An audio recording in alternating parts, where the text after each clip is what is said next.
À présent, je vais vous montrer le mouvement appelé avancer.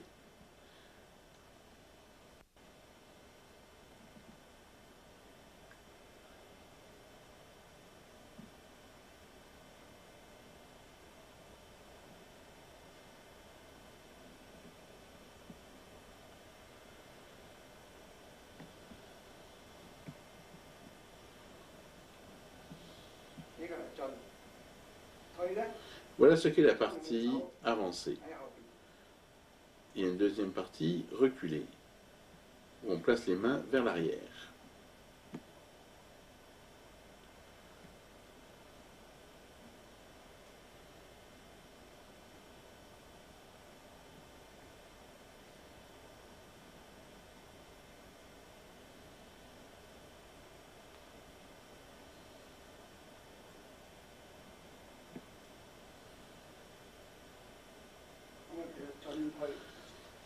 C'est cela, avancer et reculer. Voyons ensemble maintenant comment il convient de faire ce mouvement de façon plus précise. D'abord, voyons que sur le sol, il y a deux lignes. Vous voyez ces deux lignes? La première est une longueur égale à la distance entre mes deux épaules. On doit rester debout aux extrémités de la première ligne. Il convient d'abord de bien régler cette position debout de départ. Quant à la deuxième ligne, elle est d'une longueur égale à la distance entre les deux seins. La distance entre les deux seins est d'environ 6 sun. Autrement dit, la deuxième ligne a une longueur de 6 sun. C'est la distance existante entre mes deux seins. Dans ce mouvement, quand on avance, en général, lorsqu'on avance, on veillera à ne pas faire ainsi.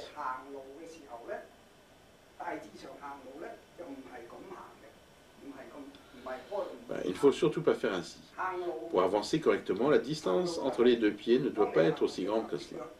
Pour avancer, on avance correctement, les pieds doivent être placés simplement sur les deux lignes parallèles. Un pied sur une ligne, l'autre pied sur l'autre ligne. En avançant, les deux pieds ne doivent pas être placés sur la même ligne. Il ne faut pas qu'ils soient placés sur une ligne identique. En principe, pour avancer correctement, les deux pieds doivent être sur ces deux lignes, écartés de la distance indiquée précédemment. D'abord, on avance, puis on va reculer, mais les pieds, eux, ne doivent pas être dans cette position. Il ne faut pas non plus marcher de cette façon. Ainsi, en dehors des lignes, ce ne serait pas correct non plus. Lorsque vous commencez à avancer, le pied gauche doit être sur la ligne gauche. Le pied droit doit être correctement placé sur la ligne droite. Et c'est ainsi que l'on avancera et reculera de manière correcte. Dans ce deuxième mouvement, avancer et reculer, il y a donc là aussi deux parties. Évidemment, on va commencer par la partie appelée avancer. Avant de commencer, il va falloir placer les mains correctement. La main gauche chez les hommes doit s'appuyer ici. Elle va être appliquée à la hauteur du nombril. Le pouce de la main gauche doit être appuyé sur le nombril. Les autres doigts doivent reposer sur la zone située à environ 1 sun en dessous du nombril.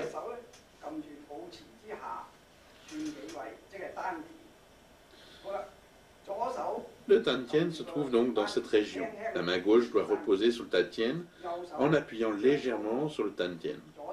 Quant à la main droite, elle se place sur la main gauche tout simplement. En général, la main correspondant au sexe masculin est la main gauche, celle correspondant au sexe féminin est la main droite. C'est-à-dire chez la femme, il convient de placer d'abord la main droite sur le ventre, puis ensuite la main gauche. Mais en fait, c'est pas très important, ça dépend de l'habitude de chacun. On peut faire comme on veut, il n'y a pas d'obligation. Mais enfin, en théorie, chez les hommes, il vaut mieux d'abord mettre la main gauche sur le ventre, puis la main droite sur la main gauche. Ensuite, on se baisse, la position dite du cheval. Et quand on commence à avancer le corps, on doit avoir pris la position du cheval. Le poids du corps doit s'appuyer sur la jambe ou le pied droit. On doit lever le pied gauche pour avancer. Le pied droit doit supporter à lui tout seul tout le poids du corps. Une fois qu'on s'est abaissé, le poids du corps doit se déplacer sur la jambe droite. Ensuite, on lève le pied gauche et on avance naturellement en faisant ce mouvement. On doit veiller à conserver le tronc bien droit tout le long du mouvement. Le pied se positionne ainsi. Et quand on met le pied en avant, c'est le talon qui doit tout d'abord toucher le sol. En général, lorsque l'on marche normalement, c'est le pied entier qui touche le sol. Ici, on ne procède pas de cette manière. On doit d'abord toucher le sol du talon. Parce qu'ici, la jambe et les cuisses doivent être bien perpendiculaires. Ensuite, on porte le reste du poids du corps vers l'avant. Après ce geste, la jambe et la cuisse arrière deviennent bien perpendiculaires quant au pied de devant. Comme je vous disais tout à l'heure, le genou de la jambe en avant et les orteils sont sur la même ligne. Les genoux et les orteils sont sur une même ligne droite. On va regarder ceci de près, de profil à présent. D'abord, on fléchit les genoux. Ensuite, le poids du corps se déplace à droite. On lève le pied gauche avant de toucher le sol du talon. Par la suite, on déplace le poids du corps vers l'avant. En tout ce temps, le tronc est toujours droit. Dans cette position, le tronc est bien droit. Le genou du pied qui est en avant et les orteils sont sur une même ligne. Le cou et le tronc sont bien alignés. Telle est la position correcte. Ensuite, la jambe ici, celle qui est à l'arrière, est également bien tendue à la fin du mouvement. Les deux plantes des pieds sont complètement sur le sol. C'est-à-dire que la plante du pied avant repose entièrement sur le sol, de même que celle du pied qui est en arrière.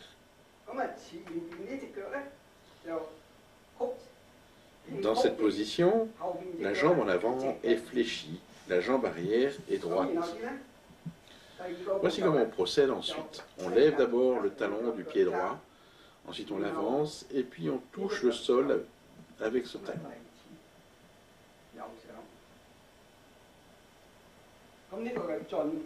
C'est la même chose que précédemment. Voilà la partie avancée. Maintenant, je vais vous montrer une nouvelle fois cette première partie avancée. 1, 2, 3, 4, 1, 2, 3, 4. Voilà, il faut avancer de cette manière. On va revoir la même chose de profil.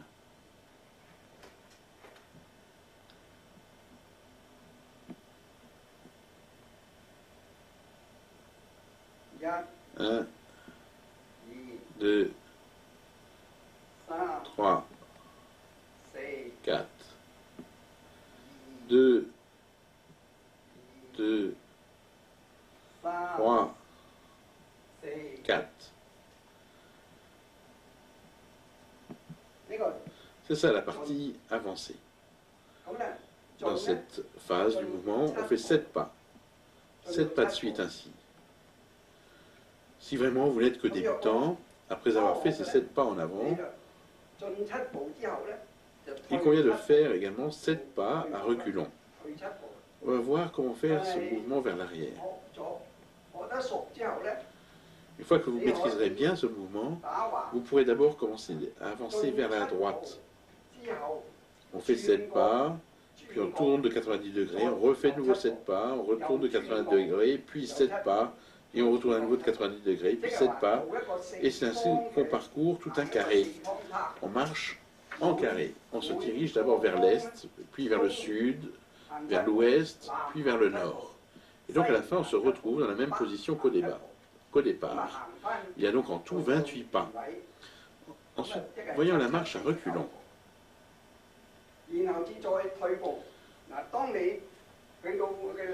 Après que vous soyez retourné à votre point de départ, voyons comment nous allons reculer. C'est la deuxième partie du mouvement, donc celle dans laquelle on va marcher à reculons. Quand vous avez fait le dernier pas de la première partie, vous vous redressez, les deux mains sur les cuisses. Ainsi, les deux mains sur les cuisses.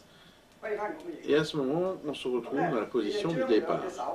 Vous reprenez la position du départ, mais à présent, les deux mains ne touchent plus le ventre.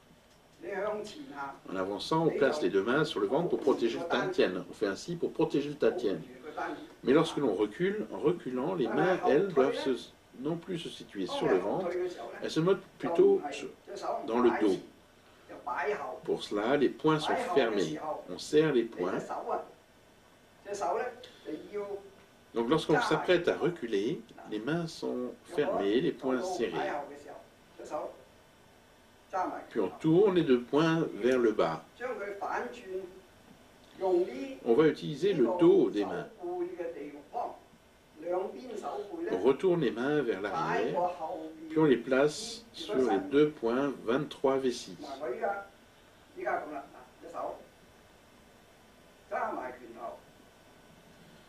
Avec le dos de la main,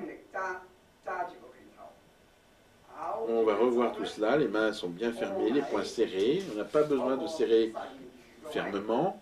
On les serre légèrement, simplement. On plie les bras. On les place dans le dos. On met les deux mains sur les poings 23 vessis. Où se trouve le point 23 vessis? Le point 23 vessis est à la hauteur du nombril. Les deux points 23 vessis sont juste à la même hauteur que le nombril, de part et d'autre du point qui est en face du nombril sur la colonne vertébrale. Il y a des muscles assez fermes. En haut, ce sont les côtes. En bas, c'est l'os du bassin. L'endroit que nous recherchons se trouve entre l'os du bassin et les côtes. En général, en chinois, on appelle cette zone la région des reins. Dans le langage populaire, on appelle cette région zone des reins. Et dans cette position, les dos des deux mains doivent être de part et d'autre du point qui est juste en face du nombril. On touche les deux points 23 vessis ainsi. On touche ces points avec le dos des mains, mais pas avec les doigts. Il ne faut pas appuyer avec les doigts. On les touche donc bien avec le dos des mains. Ça, c'est un point très important à retenir. Voilà comment on va faire par la suite. On se baisse. Le poids du corps est porté sur la jambe droite et le pied gauche avance. Maintenant, c'est la jambe gauche qui supporte le poids du corps. La jambe gauche supporte tout le poids du corps et on lève le pied droit pour reculer d'un pas. Lorsque l'on fait ainsi, le tronc reste bien droit. Ça, c'est le premier pas. Ensuite, on porte le poids sur la jambe droite. Ça, c'est le deuxième mouvement.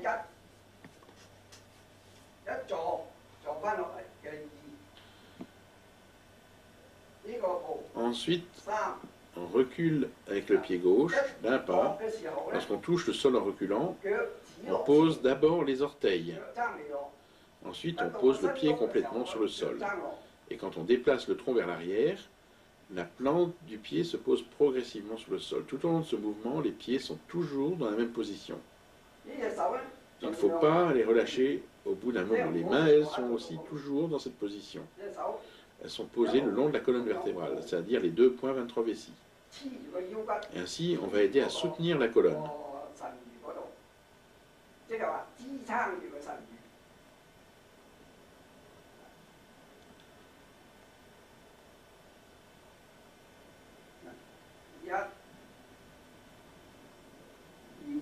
Deux, 3, 4. Ça, c'est la partie reculée.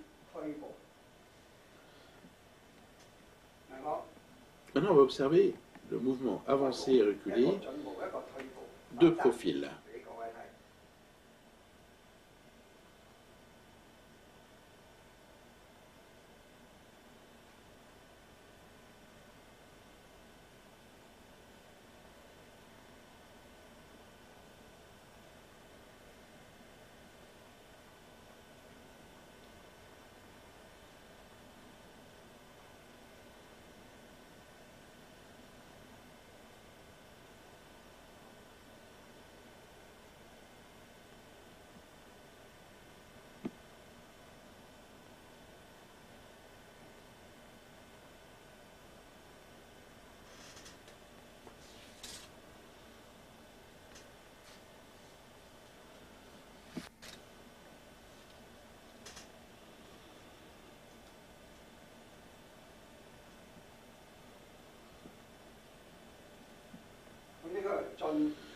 Ça, c'était avancer et reculer.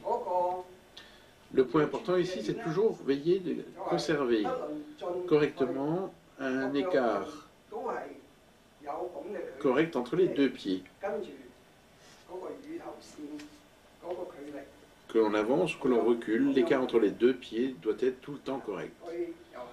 Cette distance, cet écart correspond à la distance entre les deux seins. En avançant, on doit bien conserver cette distance, en reculant, il est essentiel de la respecter. Le deuxième point auquel nous devons veiller est d'observer le pied. Regardez bien. Quand il s'abaisse et que les jambes sont fléchies, on soulève, on avance le pied gauche. L'autre jambe, elle, reste toujours fléchie. Le talon du pied gauche touche d'abord le sol.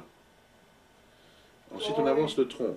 On lève le talon du pied droit, puis on avance. Voilà bien comment j'avance. En avançant, je ne me redresse pas. Il ne faut pas se redresser en avançant. Si on faisait ainsi, en se redressant, on marcherait de manière habituelle. Ce n'est pas du tout la même marche dont il s'agit ici. On se baisse, on avance avec le pied droit en gardant la jambe gauche fléchie. Autrement dit, quand on fait cet exercice, le corps reste fléchi. En avançant le corps dans cette position, on la conserve tout le temps. Tout au long du mouvement, le corps est ainsi fléchi et nous ne veillons surtout à ne pas nous redresser pendant l'exercice. Le corps ne se redresse jamais. Ainsi, on fait avancer les deux jambes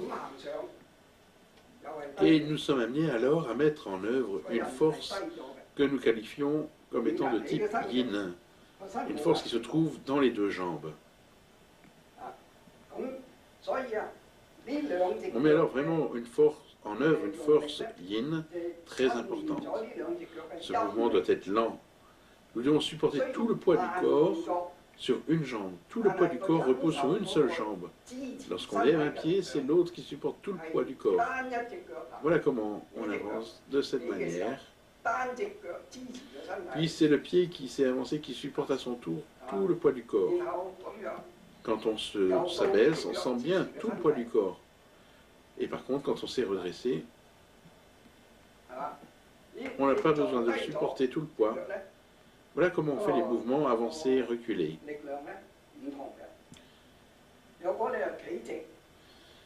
Quand on avance, on va d'abord de 7 pas vers l'est, ensuite 7 pas vers le sud, 7 pas vers l'ouest, 7 pas vers le nord,